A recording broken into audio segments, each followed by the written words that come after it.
உலகெங்கும் நிறைந்திருக்கும் தமிழ் நேயர்கள் அனைவருக்கும் எமது மனமார்ந்த வணக்கம். நான் உங்கள் ஜோதிடர் அந்தியூர் சுதாகர், பாரம்பரிய முறை ஜோதிட ஆராய்ச்சியாளர். தனுசு ராசி அன்பர்களுக்கு சனி வக்கர பெயர்ச்சி எப்பேற்பட்ட பலனை தரப்போகுதுன்றதை இந்த காணொலியில் தெளிவாக விவரமாக நம்ம பார்க்கலாம். நம்ம சேனலை சப்ஸ்கிரைப் பண்ணாதவங்க பண்ணிக்கோங்க, பெல் பட்டனை கிளிக் பண்ணி ஆல் ஆப்ஷனை கொடுத்துக்குங்க. அப்போ தான் அடுத்தடுத்து காணொலிகள் உங்களை உடனடியாக வந்து அடையும்.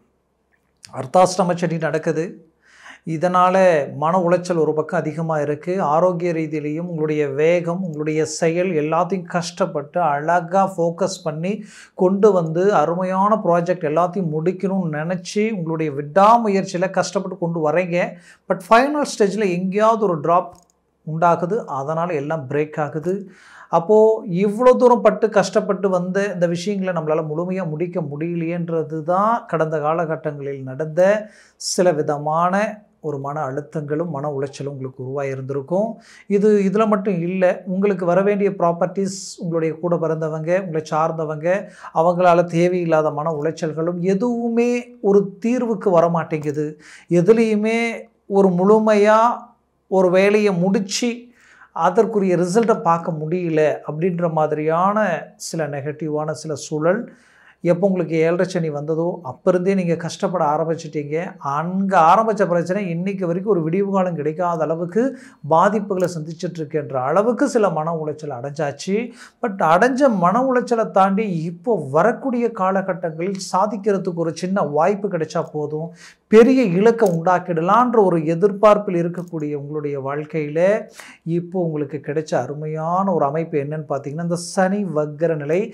ஏன்னா இந்த வக்கர பயிற்சி வந்து ஒரு கிரகம் ஒரு அர்த்தாஷ்டம சனியாக இருந்து இப்போ அவர் உங்களுக்குரிய வேலைப்பாடுகளுக்குரிய தடைகளையும் உங்களுடைய வேகத்தை குறைக்கக்கூடிய ஒரு நிலையையும், உங்களுக்கு வேண்டியவங்களே உங்கள் விரல் உங்கள் கண்ணை குத்தினால் எப்படி இருக்குமோ அப்பேற்பட்ட சூழல் இது எல்லாத்தையும் சந்திச்சுட்டு இருக்கக்கூடிய உங்களுக்கு அதே இடத்துல இருந்து அவர் சுழற்சியை ரிவர்ஸ் ஆகி ஆப்போசிட்டான சில வேலைகள் அவர் செய்ய போகிறார். அப்போ அவர் ஆப்போசிட்டான சில வேலைகள் செய்யும் பொழுது அது உங்களுக்கு பெரிய லெவலில் சக்ஸஸ்ஃபுல் உண்டாக்கக்கூடிய ஒரு அருமையான ஒரு நற்பலன்கள் உங்களை வந்து திடீர் யோக அமைவுகள், சடன் திருப்பங்கள் முடியாதுன்னு நினச்சோம், பட் அது கை கொடுத்துருச்சுன்ற அளவுக்கு எல்லாமே சில விஷயங்கள் உங்களுக்கு வந்து பாசிட்டிவாக வந்து நிற்கும். ஏன்னா தனுசு ராசி அன்பர்கள் திறமை வாய்ந்தவர்கள், விடாமுயற்சி கொண்டவர்கள், கடின உழைப்பாளிகள், நேர்மையான தெய்வ சிந்தனை, மனசாட்சிக்கு நேர்மை மட்டுமில்லை பாசத்துக்கு கட்டுப்பட்டவங்க. அப்படி எல்லா விதத்துலேயும் பர்ஃபெக்டாக இருந்தும் உங்கள் முயற்சிகளில் ஒவ்வொரு முறையும் நீங்கள் கஷ்டப்பட்டு மேலே ஏறி டவுன் ஆகும் பொழுது உங்களுக்குள்ள ஏன் இப்படி இருக்குது, நாம் யாருக்கு என்ன பாவம் செஞ்சோம், நம்மக்கிட்ட ஏதாவது திறமை இல்லையா, நாம் ஏதாவது தப்பு பண்ணுறோமா, இல்லை என்ன காரணன்ற அளவுக்கு ஒரு சில மன உளைச்சல் உங்களுக்கு உருவாகிருக்கும். அதனால் நாம் தப்பு செய்கிறோமான்றது இங்கே நினைக்க வேண்டிய அவசியம் இல்லை. ஏன்னா இங்கே ஒரு சில கிரகங்களினுடைய சுழற்சிகள் உங்களுக்கு சாதகம் இல்லாத ஒரு நிலையில் இருந்ததுனால தான் அதற்கு காரணம்.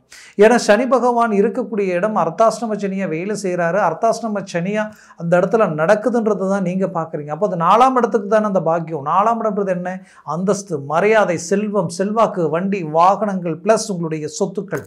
அப்போ அந்த இடத்துக்கு தானே பாதிப்புகள் வரணும். அப்போது ஏன் நம்மளால் எதையும் செயல்படுத்த முடியல, நாம் எதுலையும் ஒரு ஸ்டெப் எடுத்து வச்சு எதையும் முடிக்க முடியல அப்படின்னு பார்த்தீங்கன்னா சனி பகவான் உட்காந்து அந்த இடத்த பிரேக் பண்ணாலும் அவர் பார்க்கக்கூடிய இடத்தையும் அவர் லாக் பண்ணுவார். அப்போ இப்போ எந்தெந்த இடத்த பார்க்குறாருன்னா ஃபஸ்ட்டு உங்களுக்கு 10ஆம் பார்வை உங்களுடைய ராசியவே பார்க்குறாரு. அப்போது சனி பகவான் பார்வை உங்கள் மேலே கரெக்டாக 10ஆம் பார்வை இந்த இடத்துல விழும் பொழுது இந்த இடத்துல நீங்கள் அடுத்த கட்டத்தை நோக்கி அடி எடுத்து வைக்க முடியாது. அப்போ வைக்கும் பொழுது ரொம்ப ஸ்லோவாக வைப்பீங்க, பட் அந்த டைமிங் ஒர்க் அவுட் ஆகாது. எல்லாமே இது நடக்க வேண்டிய விஷயம், பட் என்னென்னு தெரியல, ஒன்றோட ஒன்று கனெக்ட் ஆக மாட்டேங்குது அப்படின்ற ஒரு நிலைமை உருவாகும். அப்போது இந்த பார்வையினால் அந்த பாதிப்பு உருவாயிடுச்சு. இந்த பார்வை எங்கெங்கே விழுந்திருக்கு பார்த்தா 4ஆம் வீட்டிலேருந்து கரெக்டாக 10ஆம் வீட்டை தொழில் வேலை சார்ந்த இடத்தையும் பார்த்துட்டார். அப்போ தொழில் ரீதியிலையும் ட்ராப் ஆகிடும், வேலை ரீதியிலையும் குழப்பங்கள் உருவாகிடும். உங்களோட இருக்கக்கூடிய சக ஊழியர்கள் வந்து உங்களுக்கு சாதகம் இல்லாமல் பாதக நிலையை உருவாக்கிடுவாங்க. உங்களுக்கு மேலே இருக்கக்கூடியவங்க, உங்களுக்கு கிடைக்கக்கூடிய ப்ரொமோஷன், உங்களுக்கு கிடைக்கக்கூடிய இம்ப்ரூவ்மெண்ட், உங்களுக்கு கிடைக்கக்கூடிய ஒரு நல்ல பேர் புகழ் எல்லாத்தையும் டவுன் பண்ணக்கூடிய நிலைமைகள் உருவாயிடும். செய்யாத தவறுகள், என்றைக்கும் நடந்த சின்ன மிஸ்டேக்ஸ் எல்லாமே இப்போ உங்களை வந்து பாதிக்கக்கூடிய நிலைமைகள் உண்டாக்கி இருக்கும். என்னன்னே தெரியல, ஒவ்வொன்றா தப்பு தப்பாக எது எடுத்தாலும் தப்பாகவே இருக்கே அப்படின்ற அளவுக்கு சிந்திக்க வச்சிடும். இனம் புரியாத மன பயத்தை கொடுத்துரும். அதனால் இதற்கு எல்லாத்துக்கும் காரணம் என்ன அப்படின்னு பார்த்தோம்னா அந்த சனியினுடைய தாக்கம் தான். அப்போது அவர் உங்களுக்கு வக்ர நிலையாக மாறும் பொழுது இத்தனை நாளாக இருந்த அந்த வேலையில் இருந்த பிரச்சனைகள் நீங்க போகுது, தொழில் ரீதியில் வளர்ச்சி டாப் லெவலில் போக போகுது. ரொம்ப நாளாக 7ஆம் வீட்டில் இருந்த குருவால் இன்னைக்கு நடக்கிற நல்ல விஷயங்கள் நமக்கு நடக்கலை.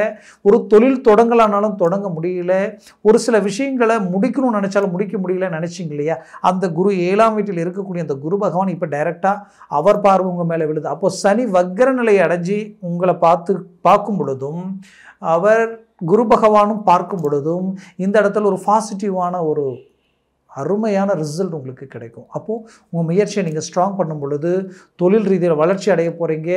அவர் பார்வை 3ஆம் இடத்துல விழுது, 3ஆம் பார்வை 6ஆம் இடத்துல விழுது. அப்போ கடன் சுமைகள் நீங்கக்கூடிய நேரமாக இருக்கும். இதில் குறிப்பாக 3ஆம் இடத்தை குருவும் பார்க்குறாரு. அப்போ இறங்கிய காரியங்கள் வெற்றி அடையக்கூடிய நேரமாக இது மாறப்போகுது. ஆக மொத்தத்தில் இந்த நேரம் உங்களுக்குரிய ஒரு நேரமாக அமையப்போகுது. குடும்பத்தில் சுப நிகழ்ச்சிகள் நடக்க போகுது. ரொம்ப நாளாக நம்ம குடும்பத்தில் நம்ம வளர்ச்சி முன்னேற்றங்கள் தடையாகி நாளுக்கு நாள் ஒவ்வொருபடியாக இறங்குற நேரம் உருவாயிடுச்சேன்னு நினச்ச வருத்தத்தில் இருந்தவங்களுக்கு இப்போ வளர்ச்சி அடையக்கூடிய நேரம் கைக்கூடி வரப்போகுது. ஏன் இது எவ்வளோ ஸ்ட்ராங்காக சொல்கிறேன்னா, அடுத்தது உங்களுக்கு ராகு பகவான் இருக்கிற இடம் 3ஆம் வீட்டில் இருக்கார். அவர் டாப் லெவலில் உங்களுக்கு ஒர்க் அவுட் ஆக ஆரம்பிச்சிடுவார். அவர் ரன்னாக ஆரம்பிச்சிட்டாருன்னா திடீர் அதிர்ஷ்டம், திடீர் யோகம், மிகச்சிறந்த வளர்ச்சி முன்னேற்றங்கள் உங்களுக்கு கொடுக்க ஆரம்பிச்சிடும். அதுலேயும் உங்களுக்கு பஞ்சமஸ்தானம் 5ஆம் பாவம் ரொம்ப முக்கியம். அந்த பாவம் இந்த இடத்துல பாதிக்கப்படலை. அப்போது பிள்ளைகளுடைய வாழ்க்கையில் இருக்கக்கூடிய பிரச்சனைகள் நீங்கி ஒரு நல்ல ஒரு அருமையான அவங்களுக்குரிய வளர்ச்சிகள் கிடைக்க போகுது.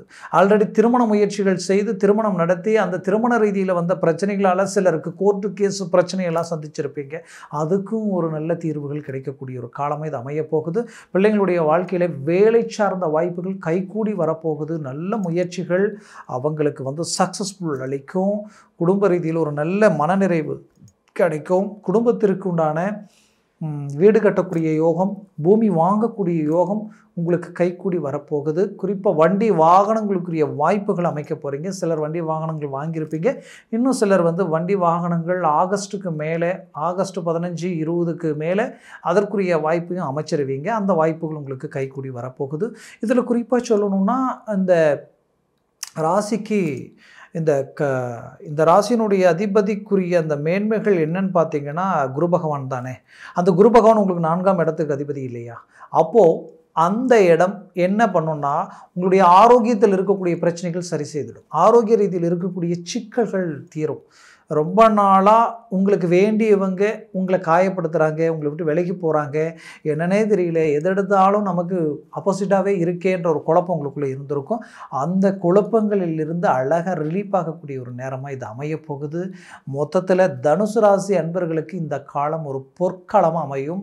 தயவு செய்து மற்றவர்களுக்கு நீங்கள் ஜாமீன் கையெழுத்து போடுறதோ, வண்டி வாகனங்களில் அதிவேகமாக பயணம் செய்வதோ இதை தவிர்க்கணும் 100%. அடுத்தது ஒரு வேலை மாற்றங்கள் எனக்கு கிடைக்குமான்னு நீங்கள் நினச்சி எதிர்பார்ப்பீங்க. கண்டிப்பாக கிடைக்கும் வாய்ப்பு இருக்குது. ஏன்னா குரு பகவான் நல்ல வேலை செய்ய போகிறார். சனி பகவானும் உங்களுக்கு செய்யக்கூடிய நெகட்டிவ் இப்போ செய்யக்கூடிய நேரத்தில் இல்லை. அப்போ இந்த நேரத்தில் நம்ம இடம் விட்டு இடம் மாறலாமான்னா கண்டிப்பாக மாறலாம். ஆனால் நீங்கள் ஒரு இடத்த மாறுறீங்கன்னா முதல்ல அந்த இடத்துல அந்த வேலையை ஸ்ட்ராங் பண்ணிக்கிட்டு அதுக்கப்புறம் இந்த வேலையை விடுங்க. அதை கன்ஃபார்ம் பண்ணாமல் இதுக்கு விட்டுற போகிறீங்க. விட்டிங்கன்னா லாக் ஆகிடுவீங்க. மீண்டும் அது பெரும் பாதிப்பாக மாறிடும். அது மனசில் வச்சுக்கிங்க.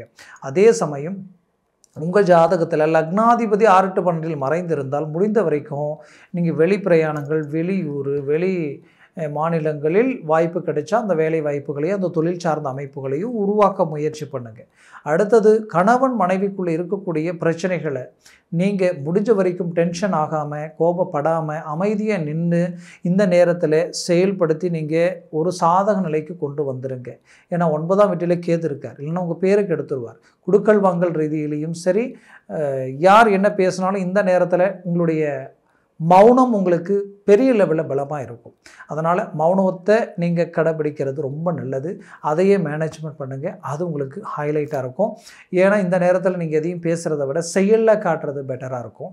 அது உங்களுக்கு கை கொடுக்கும். ஏன்னா ஒரு பக்கம் ராகு ஹை லெவலில் இருக்கிறாரு. அப்போ ஆன்லைன் சம்மந்தப்பட்ட பிஸ்னஸ், ஆன்லைன் சார்ந்து வெளிநாடு வெளிப்பிரயாணங்கள் உங்களுக்கு ரொம்ப கை கொடுக்கும். ஆல்ரெடி வெளிநாட்டில் இருக்கிறவங்களுக்கு நல்ல ஒரு நல்ல டேர்னிங் இது கொடுத்துரும். நீங்கள் யோசிப்பீங்க, எனக்கு வேலையே பறிபோகக்கூடிய அளவுக்கு இருக்குது, இந்த இடத்துல என்ன நடக்குமோ அடுத்தது தெரியல, அடுத்தது எப்படி நான் மூவ் பண்ணி எதை செய்கிறது தெரியலன்ற குழப்பத்தில் இருக்கிறேன்னு நினைக்கிறவங்க சடனாக உங்களுக்கு ஒரு நல்ல சான்சஸ் உங்களுக்கு அமைய போகுது. இதை கரெக்டாக பயன்படுத்துங்க. ஒரு நல்ல கிளாரிட்டி உங்களுக்கு கிடைச்சிடும். பணம் வேண்டிய பணம் வரலைன்னு நினைக்கிறவங்களுக்கு வந்து அடையக்கூடிய ஒரு நேரம் தான் இது. 60 வயதிற்கு மேலே இருக்கிறவங்களுக்கு ஆரோக்கிய ரீதியில் மேன்மைகள் கிடைக்கும். அவங்களுக்கு தான் பெற்ற பிள்ளைகளாலேயும் உறவினர்களாலேயும் நல்ல ஆதரவு கிடைக்கும். வரவேண்டிய பணம், நிலுவை பணம் வந்து சேரும். இது எல்லாமே உங்களுக்கு நல்ல ஒரு இம்ப்ரூவ்மெண்ட்டாக இருக்கும். குலதெய்வ வழிபாடுகள் கை கொடுக்கும். மொத்தத்தில் இந்த காலகட்டங்களில் தெய்வ அனுகிரகமே உங்களை வந்து அடையிறதுக்குண்டான எல்லாவித மேன்மைகளும் உங்களுக்கு கிடைக்கும். தனுசு ராசி அன்பர்களுக்கு நான் சொன்ன பலன்கள் எல்லாமே கோச்சார ரீதியில் ஜனன ஜாதகத்தில் திசா புத்தியும் சர்வாஷ்ட வர்க்க பரல்கள் பொறுத்து பலன்கள் மாறுபடும். இதே குரு சனி பகவான் எத்தனை பரல்களோடு இருக்கிறாருன்றது முக்கியம். 3க்கு மேலே 4, 5, 6, 7 இருந்துட்டால் ஜாக்பாட் அடித்த மாதிரியும் அதே 4க்கு கீழே 3, 2 பூஜ்ஜியமாக மாறிடுச்சுன்னா அது நெகட்டிவ் ஆகிடும். அதனால் ஜனன ஜாதகத்தை பார்த்து எந்த ஒரு வேலைகளையும் நீங்கள் செயல்படுவது நல்லது. பார்க்கணும்னு நினச்சிங்கன்னா கீழே இருக்கக்கூடிய கான்டாக்ட் நம்பருக்கு கால் பண்ணி முன்பதிவு செய்து வாட்ஸ்அப் மூலமாக உங்கள் ஜாதகத்தை அனுப்பி தெளிவாக விவரமாக கேட்டு தெரிஞ்சுக்கிங்க. அதை சார்ந்த முடிவும் முயற்சிகளும் எடுங்க. அது நல்ல மேன்மைகள் அளிக்கும். மேலும் உங்களது வாழ்க்கை வளமாக அமைந்திட எமது மனமார்ந்த வாழ்த்துக்கள். நன்றி, வணக்கம். மீண்டும் சந்திக்கலாம்.